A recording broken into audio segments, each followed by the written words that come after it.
Olá você, espero que esteja bem onde estiver. Lerei agora um livrinho pequeno com conteúdo gigante. Você é insubstituível, por Augusto Cury. Página 6. Talvez você não saiba, mas você foi profundamente apaixonado pela vida desde que o relógio do tempo começou a registrar as fagulhas de sua existência.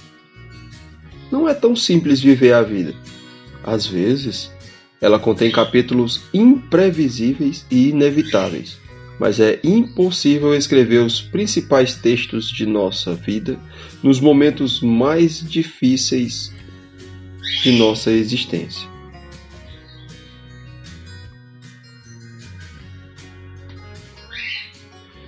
Todo ser humano passa por turbulências na vida. A alguns falta o pão na mesa, a outros a alegria na alma. Uns lutam para sobreviver, outros são ricos e abastados, mas mendigam o pão da tranquilidade e da felicidade. Que pão falta em sua vida?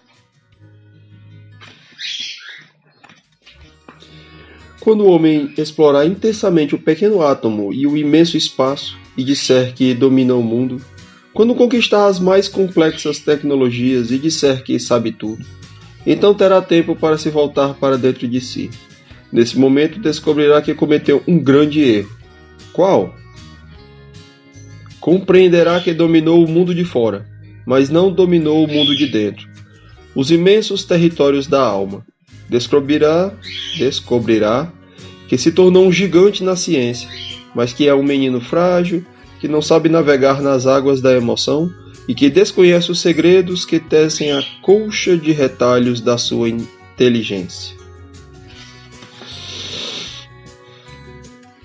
Quando isso ocorrer, algo novo acontecerá. Ele encontrará pela segunda vez a sua maior invenção, a roda. A roda? Sim, só que dessa vez será a roda da emoção. Encontrando-a, ele percorrerá territórios pouco explorados e, por fim, encontrará o que sempre procurou: o amor. O amor pela vida e pelo autor da vida. Ao aprender a amar, o homem derramará lágrimas não de tristeza, mas de alegria. Chorará não pelas guerras nem pelas injustiças, mas porque compreendeu que procurou a felicidade em todo o universo e não a encontrou. Perceberá que Deus a escondeu no único lugar em que ele não pensou em procurá-la, dentro de si mesmo.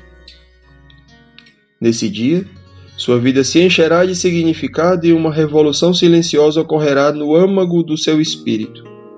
A soberba dará lugar à simplicidade, o julgamento lugar ao respeito. A discriminação dará lugar à solidariedade. A insensatez dará lugar à sabedoria. Mas esse tempo ainda está distante? Por quê? Porque nem sequer descobrimos que a pior miséria humana se encontra no solo da emoção. O homem sonha em viver dias felizes, mas não sabe conquistar a felicidade. Os poderosos tentam dominá-la, cercam-na com exércitos, encurralam-na com armas, pressionaram-na com suas vitórias, mas a felicidade os deixou atônitos, pois o poder nunca conseguiu controlá-la. Os magnatas tentaram comprá-la, construíram impérios, juntaram fortunas, compraram joias, mas a felicidade os deixou perplexos, pois ela jamais se deixou vender, e lhes disse: o sentido da vida se encontra num mercado onde não se usa dinheiro. Por isso há miseráveis que moram em palácios e ricos que moram em casebres. Os cientistas tentaram entender a felicidade, pesquisaram-na, fizeram estatísticas, mas ela os confundiu, dizendo: a lógica numérica jamais compreenderá a lógica da emoção. Perturbados, descobriram que o mundo da emoção é indecifrável pelo mundo das ideias. Por isso, cientistas que viveram uma vida exclusivamente lógica e rígida foram infelizes. Os intelectuais buscaram a felicidade nos livros de filosofia, mas não a encontraram. Por quê? Porque há mais mistérios entre a emoção e a razão do que jamais sonhou a mente dos filósofos. Por isso, os pensadores que amaram o mundo das ideias e desprezaram o mundo da emoção perderam o encanto pela vida. Os famosos tentaram seduzir a felicidade. Ofereceram em troca dela os aplausos, os autógrafos, o assédio da TV. Mas ela os golpeou dizendo: escondo-me no cerne das coisas simples. Rejeitando seu recado, muitos não trabalharam bem a fama, perderam a singeleza da vida, se angustiaram e viveram a pior solidão, sentir-se só no meio da multidão. Os jovens gritaram: o prazer de viver nos pertence. Fizeram festas e promoveram shows. Alguns se drogaram e outros apreciaram viver perigosamente. Mas a felicidade chocou-os com seu discurso. Eu não me encontro no prazer imediato, nem me revelo aos que desprezam seu futuro e as consequências dos seus atos. Algumas pessoas acreditaram que poderiam cultivar a felicidade em laboratório. Isolaram-se do mundo, baniram as pessoas complicadas de sua história e as dificuldades de sua vida. Gritaram: estamos livres de problemas. Mas a felicidade sumiu e lhes deixou um bilhete. Eu aprecio o cheiro de gente e cresço em meio aos transtornos da vida. Por que muitos falharam em conquistar a felicidade? Porque quiseram o perfume das flores, mas não queriam sujar as mãos para cultivá-las. Porque quiseram um lugar no pódio, mas desprezaram a labuta dos treinos. Precisamos aprender a navegar nas águas da emoção se quisermos ter qualidade de vida no mundo estressante em que vivemos. O mundo da emoção não aceita os heróicos tais como: de hoje em diante acordarei bem-humorado. Daqui para frente serei uma pessoa calma. De agora em diante serei uma pessoa feliz, com alto astral e cheia de autoestima. Grande engano. No calor da segunda-feira, todas essas intenções se evaporam. No mundo da emoção, as palavras-chave são treinamento e educação. Você precisa treinar sua emoção para ser feliz. Você precisa educá-la para superar as perdas e as frustrações. Caso contrário, sua emoção nunca será estável nem capaz de contemplar o belo nos pequenos eventos da rotina diária. Você contempla o belo? Pisou na terra um excelente mestre da emoção.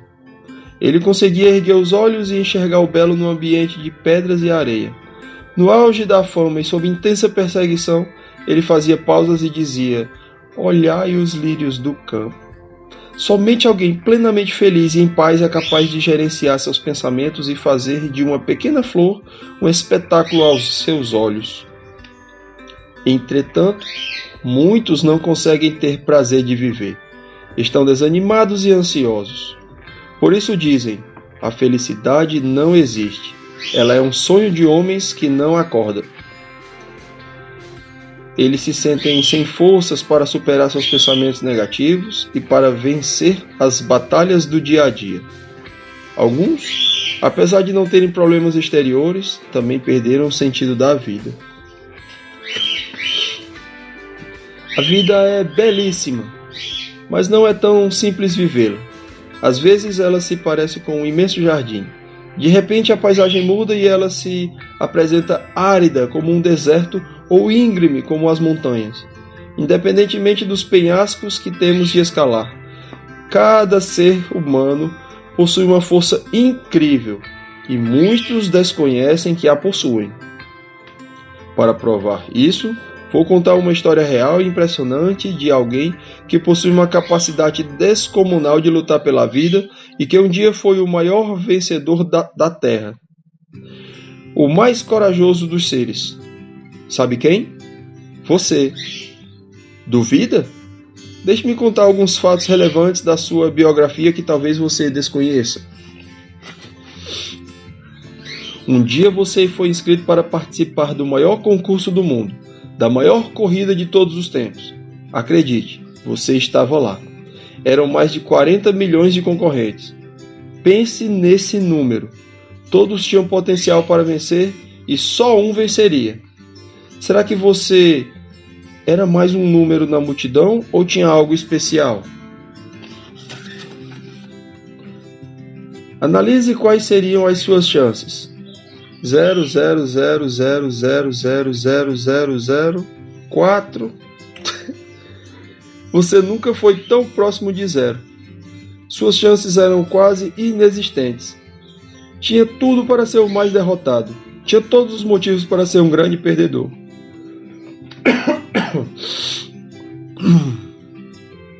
Qualquer um acharia loucura participar dessa corrida. Mas você participou e ainda achava que iria vencer. Talvez fosse melhor desistir e se conformar com a derrota. Mas você era o ser mais teimoso do mundo. Sua garra era incrível. Por isso jamais admitiu recuar. A palavra desistir não fazia parte do seu dicionário genético. Por quê? Porque se perdesse essa corrida, perderia o maior prêmio da história. Qual? A vida. Que disputa era essa? A disputa do espermatozoide para fecundar o óvulo. A corrida pelo direito de formar uma vida. Talvez você nunca tenha imaginado, mas já participou da mais excitante e perigosa aventura da existência. Seria 1000 vezes mais fácil vencer as eleições para presidente de seu país.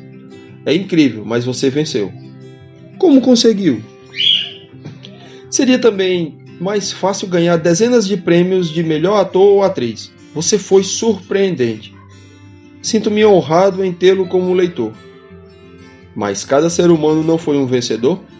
Sim. Entretanto, esta é a sua biografia.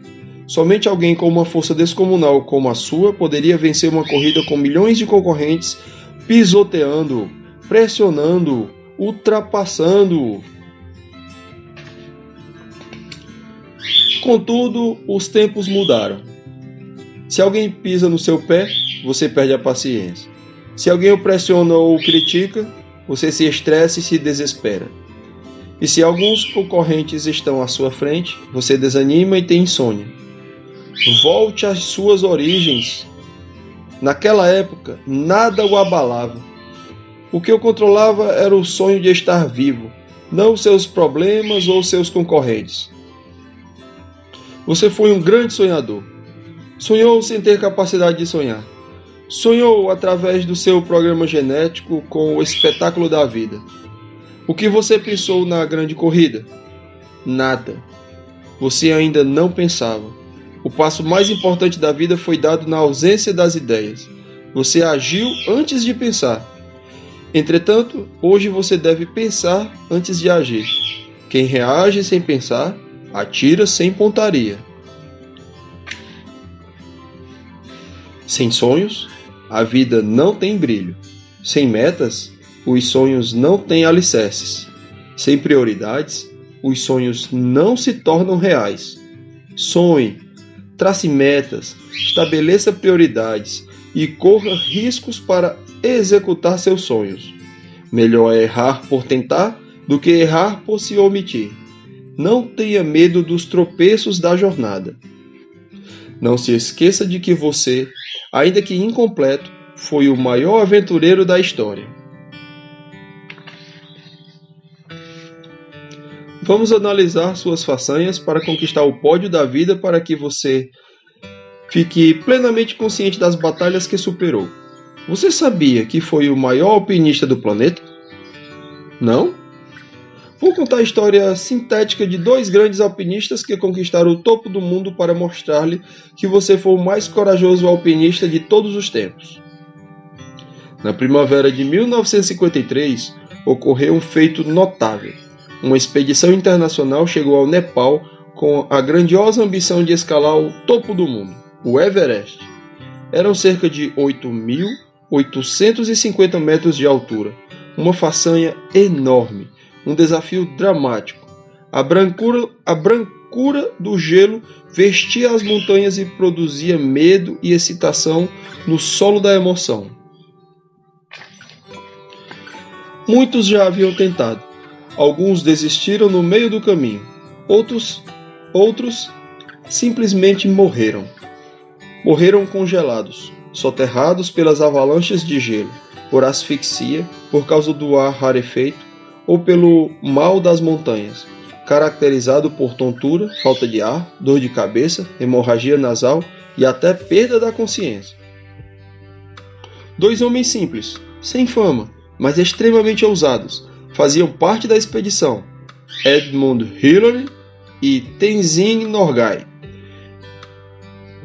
Eles partiram para a glória ou para o caos. Era mais prudente desistir, mas um projeto saturava a emoção deles. Se os seus projetos não saturassem a sua emoção, você não terá perseverança para executá-los. O corpo esfriava e a alma tremia com o medo de avalanches à medida que avançavam. Os pulmões estavam ofegantes. De repente, fastigados, chegaram a mais um topo. Seus olhos brilharam. Então descobriram que haviam chegado ao topo do mundo. Quando desceram, o mundo ficou sabendo da extraordinária conquista.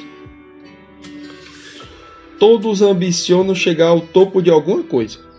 Uns querem chegar ao topo da fama, outros da eficiência profissional, da hierarquia acadêmica, do poder financeiro. Outros, mais sábios, almejam atingir o topo da qualidade de vida, o auge do sentido da vida, os patamares mais altos da tranquilidade. Você quis chegar ao topo da vida? A conquista do Everest por Hillary e Norgay foi um momento inesquecível. Mas tenha convicção, você foi o maior alpinista do mundo. Naquela época sua capacidade de lutar era imensurável. Você era pequeniníssimo, mas ousado. Hoje você é grande, mas se sente pequeno. Por quê? Porque as barreiras o assustam e às vezes o paralisam. Lembre-se de que você, comparado o tamanho do espermatozoide com as montanhas que teve que escalar dentro do útero de sua mãe para fecundar o óvulo, você escalou centenas de Everestes. Nada podia detê-lo. Quando temos um grande sonho, nenhum obstáculo é grande demais para ser superado. Todavia, é possível que hoje você veja seus obstáculos e tenha se tornado um especialista em reclamar e não em agradecer. Por isso, não consegue deixar de falar da crise financeira, das pessoas que o machucam e das frustrações da vida. Talvez você gaste energia excessiva com as críticas que recebe, com as coisas que lhe prejudicam o encanto pela vida. Desperte. Agradeço por ouvir até aqui. Até a próxima. Valeu!